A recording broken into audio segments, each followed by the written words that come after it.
trust in people you've never met before, never fallen in love with before. It's pretty out there. It is, it's kind of like extreme Big Brother, really.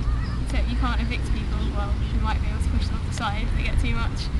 It's going to be incredible. I mean, you've got all these other crews here who have been preparing for 2 years to do this. They know each other really, really well. That they're going to fall out all the time. I mean, one reason that I didn't have a worry about not knowing people was that we've got 2 months or however long to actually get to know each other now. Like, we've got so much more to talk about than other people, you know, so much to find out. Yeah, we're going to have fights, we're going to fall out, we're not going to get on with everybody, but, you know, not everyone will.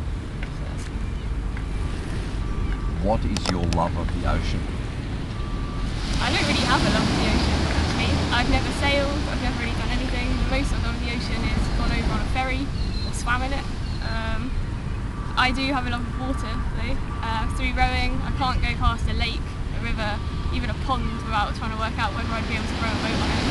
So this is just taking it that little step further. How far are you prepared to go to have the life you love? I think, as I'm still quite young, this is just the first step. I've only just graduated, don't have a job, have no money. I want to go back to university, but we'll see if that happens. And this is, who knows, this could change my career path, change my life forever.